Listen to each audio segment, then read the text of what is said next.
Hello everyone, how are you all. I hope आप सभी अच्छे होंगे। सो आज की वीडियो में हम कवर करने वाले हैं एक्सरसाइज 2.2 के सोल्यूशन। सो यहाँ पर ये क्वेश्चन नंबर 1 और क्वेश्चन नंबर 2 है। स्टार्ट करते हैं क्वेश्चन नंबर 1 से, that is find the zeros of the quadratic polynomial and verify the relationship between the zeros and the coefficients. यानी सबसे पहले आपको जो गिवन इक्वेशंस दिया हुआ है इनको सॉल्व करना है फैक्टराइजेशन मेथड से। इसके जीरोज निकालने हैं, यानी एक्स की वैल्यूज़ को निकालना है। अब यहाँ पर मैंने वैल्यूज़ क्यों बोला, क्योंकि यहाँ पर एक्स का पावर 2 है, मीन्स इस इक्वेशन का जितना सोल्यूशन होगा, और ये क्वाड्रेटिक इक्वेशन के स्टैंडर्डाइज फॉर्म में है तो इसके 2 सोल्यूशन होंगे।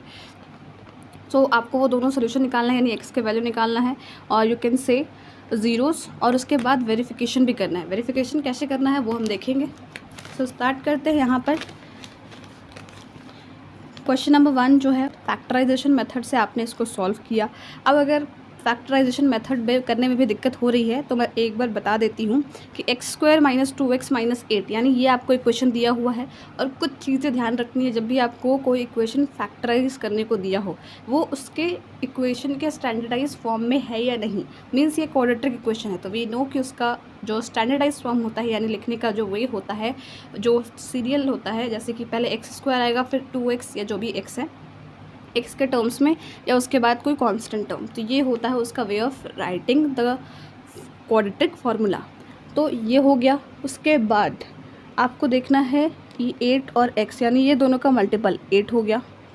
उसके बाद यहाँ बीच में -2x है, तो 8 का आपको कुछ ऐसा फैक्टर्स खोजना है कि जो उसका मल्टीप्लाई करने पे 8 आए, और अगर आप दोनों को सम या ऐड करो तो उसका -2 आए वैल्यू।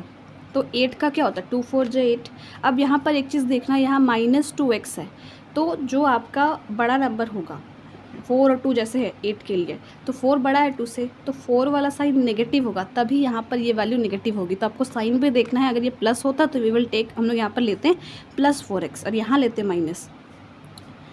ठीक है, तो आपको बस उतना ही ध्यान रखना है। उसके बाद इसको जस्ट आप कॉमन ले लीजिए। कॉमन के बाद x - 4 इसमें कॉमन हो गया, x + 2 इसमें निकल कर आ गया। उसके बाद आपको इसको x की वैल्यू निकाल देना है, x = 4 और x = -2 आया।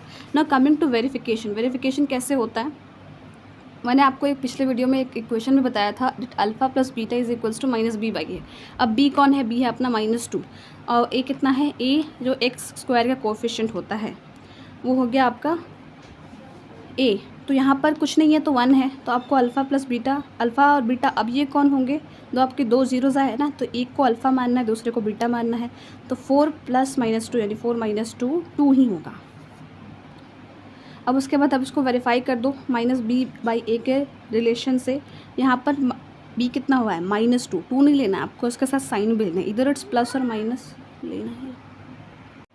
तो यहाँ पर आपका b की वैल्यू थी -2 और यहाँ पर -b, तो -2 माइनस यहाँ पर प्लस हो जाएगा तो 2, और ये भी आपका 2 आया, तो ये दोनों वेरिफिकेशन हो गए, इक्वल है ना। एक और, जब भी आप वेरिफिकेशन कर रहे हो तो यहाँ पर अल्फ़ा + बीटा और एक अल्फ़ा × बीटा का वेरिफिकेशन शो करना होता है। तो ये तो हमने कर दिया ना, alpha × beta, simple alpha beta यही है हमारे 2 ज़ीरोज़, इसका मल्टीप्लाई कर दो तो 4 × -2 - 8।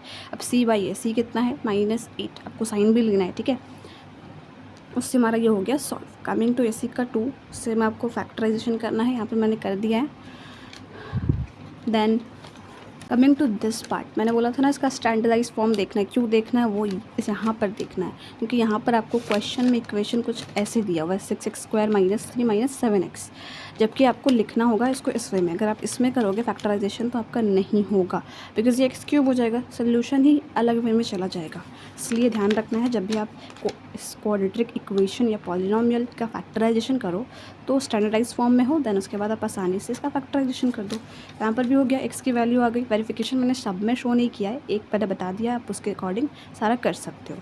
c का 4 इस टाइप कैसे करेंगे, 2u कॉमन ले लो, 2u + 2, एक 2u हो गया, एक 2u + 4 हो गया। यहाँ पर हम = 0 क्यों लिखते हैं, क्योंकि जो भी वैल्यू आएगी आपकी u की या x की, अगर आप उसको इक्वेशन में पुट करोगे तो इक्वेशन की वैल्यू ही पूरी 0 हो जाएगी। आप चाहो तो चेक करके देख भी सकते हो, दैट्स वाई हम लोग इसको जीरोज ऑफ द पॉलिनोमियल बोलते हैं या सोल्यूशन। सेकंड क्वेश्चन में आपसे पूछा गया है कि आपको एक क्वाड्रेटिक पॉलिनोमियल फाइंड करना है, आपको sum of zeros and product of zeros दिए हुए हैं रिस्पेक्टिवली। ना रेस्पेक्टिवली का मतलब क्या हुआ यहाँ पर, यानी कि पहले आपका सम ऑफ जीरोज अल्फा + बीटा की वैल्यू दी हुई है, देन अल्फा × बीटा, इसको वैसे ही पुट करना है क्वेश्चन आंसर में, देन ही आपका सोल्यूशन आएगा, नहीं तो गड़बड़ हो जाएगी सोल्यूशन फाइंड करने में। क्या था, दैट इज़ कि x square minus alpha plus beta into x plus alpha into beta. तो सिंपल वैल्यू पुट कर दो, एक्स स्क्वायर है, अल्फ़ा प्लस बीटा की वैल्यू क्या है 1/4 इंटू एक्स -1 है, तो प्लस का माइनस हो जाता है, ये तो पता होगा।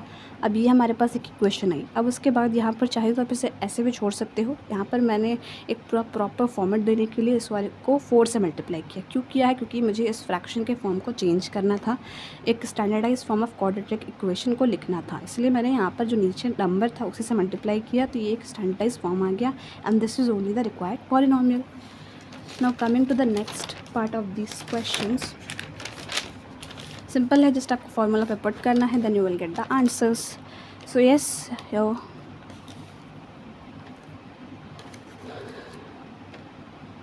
Just this was all about this video. Try करना, एक बार ट्राई करना, 2 बार ट्राई करना, आपसे बन जाएगा।